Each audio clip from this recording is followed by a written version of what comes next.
Carlos Ramirez, owner of NVS Audio in Roselle, New Jersey. So, we're going to do a quick video. Had a few people reach out to me and tell me they're having issues getting their sound digital amps to turn off. I went through a couple of scenarios, and two of these gentlemen were having the exact same problem with similar builds, similar situations. It doesn't happen to us because we use a DSP on every build, and we try and use T-harnesses, especially on most of these new radios. So using a T-harness solution usually gets rid of all those issues, the difference in grounds and the grounding potential. But we figured out a way to force the amplifier to shut off if you're unable to find where your ground issue is. It's always a ground issue that keeps these amps on. I've proved it in my other two videos. But if you can't figure out why the amp's not shutting off and you want to force the amp to shut off, this is exactly how you do it. You need a 5-pin relay. And I'm going to show you, if you're not using a T-harness, I'm going to show you where to tap power or splice into the factory Harley harness. Or if you have an aftermarket radio, it's even easier because we use aftermarket radio colors. So you're going to hook the yellow to the yellow, the black to the black, the blue to the blue. We made it as simple as possible. Check this out. Okay, you're going to need your standard Bosch style 5-pin relay. And then you're going to tie into, this is if you're using a factory radio. This is 2014 to 2021 Harley. This plug is normally not populated. Nothing plugged into it on most bikes. So the black wire is going to be your ground. The red and blue wire right next to it is going to be your constant. So that's going to be your constant. This is going to be your ground. So your black wire ties into there. Your yellow wire ties into here. So the black wire, if you look at the relay, is going to go right here. You're going to need two black wires. So you notice we have two ground feeds coming off the black wire. So you're going to have pin 85 right here is going to be black. Then the center pin right there is also going to be black.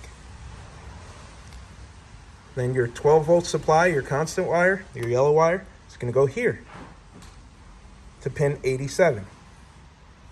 So we have yellow, black, black. Over here is going to be your remote turn-on input wire. So in our scenario, that's going to go to the output of the DSP. Okay, so this is the remote turn-on output from the DSP. So this was normally connected here and going to the amp, so you're going to cut that and disconnect it. So now, if you don't have a DSP, this would be the remote turn-on coming from the radio. So that goes to that pin of the relay. So that turns the relay on. So that wire turns this relay on. So there's ground. This is the wire that activates the relay. So these are the wires for the coil. This is 12-volt constant. And then on the bottom of the relay, which is pin 30, is your output wire that goes to the amplifiers. So what's going to happen is when the radio turns on, it's going to activate the coil, which is going to turn the relay on, which is going to send constant power out through pin 30, and it's going to force the amplifiers to turn on. So the DSP comes in and activates the relay. When the relay energizes, it takes power from this pin and flows it out through this pin and forces the amplifiers to turn on. That's the standard part.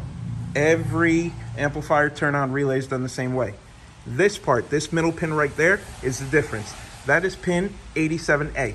What that's going to do is when the relay turns off, it's going to force this wire to ground, and it's going to force the remote turn on input of the amplifiers to ground. So when the relay's on, we have 12 volts flowing from here out through pin 30.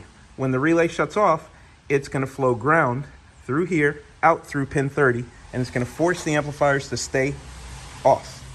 I'm going to have Chris turn the ignition on and show you how it powers on.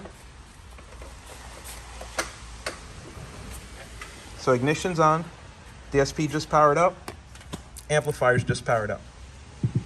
Now we're going to cycle the ignition off. Ignition's off, amplifier's off, DSP is off. We're going to do it one more time. DSP is on, amplifier just kicked on. Now we're going to turn it off. Amplifier's off, DSP is off. We're going to do it one more time, but this time I want you to listen for the click of the relay. I'm going to bring it to the close to the phone as possible. And Saulo's going to cycle the ignition in 3, 2, 1. Just heard the relay click on.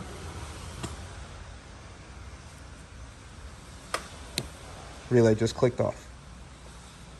This will force the amplifiers to turn off every single time. Doesn't matter what brand of amplifier you're using. If you're having a problem with the amp staying on, this will fix it. So, just to give you a quick look at the relay. So the blue wire is remote turn on output wire, which goes to pin 30. Black wire is ground, goes to 87A and 85. The remote turn on input is 86 and constant power. So back to the motorcycle side, you're going to get constant power from here, which is the red and blue. You're going to get ground from here, which is right next to it in the plug, which is black. And then you're going to interrupt your remote turn on input and output wires coming out of the DSP or the radio. Now, what you have to be careful of, if you're running multiple amplifiers like we are on this bike, you have to catch it at the beginning of both remote turn on wires. Because if you try and do this in the middle, in between the two amplifiers, you're going to blow the fuse for the remote turn on line, because you're going to be sending ground while one amplifier is trying to turn on. So make sure you catch it before it goes to either one of the amps. So there's both amp remote turn ons, and this is our relay output, gets tied here. So I'm going to pull all the wires off the relay.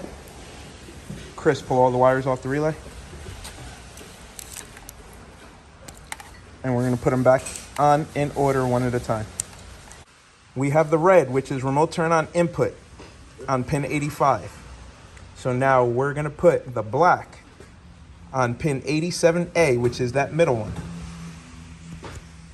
We're going to put the other black on pin 86, which is the one on the side. We're going to put the constant power, or hot wire, on pin 87, which is the top.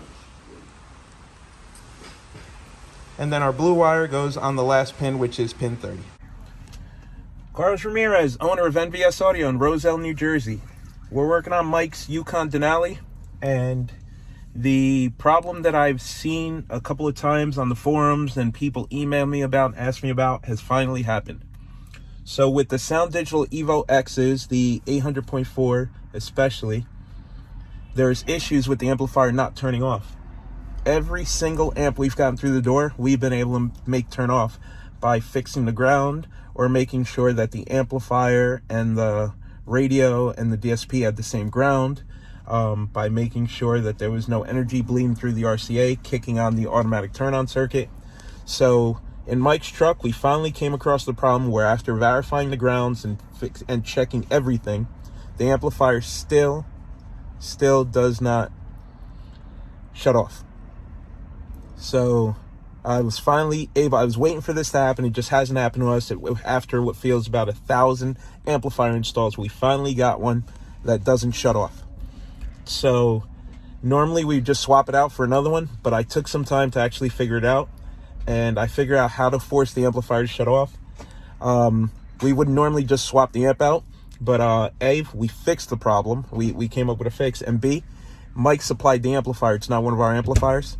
So instead of making them wait and having them take it back and ship it back, we're just going to get the truck delivered today, and we're just going to take care of it. So this is what you have to do. It's really simple. You need a relay. It's got to be a 5-pin relay. It's not going to work if it's a 4-pin relay. It's very easy to do with a 5-pin relay. The problem is, if the amplifier sees any bit of current on the remote turn on line, it will kick on and stay on. So what we're going to do is we're going to wire a 5-pin relay to, when the radio is on, it switches constant power and energizes the remote wire from the amplifier. When the car or the motorcycle turns off, it's going to ground out that pin. So we're going to use a simple 5-pin relay. We're going to run pin 85 to ground. We're going to run pin 86 to the remote turn on lead. We're going to run pin 30, which is the common pin, to the remote turn on of the amplifier. We're going to run pin 87A to ground. So what that's going to do is that's going to flow ground from 87A to 30 and keep the amplifier remote turn on input grounded, which forces the amplifier to turn off. And then we're going to run pin 87 to 12 volt constant. So when the radio turns on, or the car turns on, or the bike turns on, the relay will switch constant from pin 87 to pin 30 and energize remote turn on the amplifier. After the vehicle shuts off, it's gonna de-energize the relay, and then it's gonna bring pin 87A into contact with pin 30 and flow ground to the remote turn on input and force the amplifier to shut off. I've tested it, it works perfectly. I'm gonna show you right now. So as you can see, the amplifier is on and the truck is off. And there's nothing connected to the remote turn on input. So now we're gonna go ahead and ground. Now be careful when you do this, because make sure that there's no other source hooked up to the remote wire. This remote wire is only hooked up to the 2 amplifiers in the back. So now we've disconnected it away from the radio. So we're gonna go ahead and ground the remote turn on wire. And as you can see, the amplifier shut off. So now when we remove the ground, amplifier kicks back on. Now we're gonna go ahead and ground it, and the amplifier shuts off. So now we're just gonna have the relay do the same thing. So we're using a relay socket to make this serviceable. But if you don't have access to a relay socket, you could use just the standard 5-pin relay. Or you can reach out to me and I'll get you some relays and harnesses if you want to try and do this yourself. So if you're using just the relay, that is pin 30. And it's labeled on the bottom of the relay. That is pin 87A. That is pin 87. Here's pin 86. Here's pin 85. So we're going to go ahead and we're going to ground this pin and this pin. Run the remote turn on from the radio to this pin. So it's going to be ground, ground, remote from the radio. This is going to be remote out to the amplifier. And this pin's going to be constant 12 volt power from the battery. If you're using a relay harness, black is going to be ground, red is going to be ground, white is going to be remote turn on from the radio, yellow is going to be constant power, and blue is going to be remote turn on going into the amplifier. Okay, the truck is running now, the amp is on. Shut the truck off, give it a second, and there it is, it's off.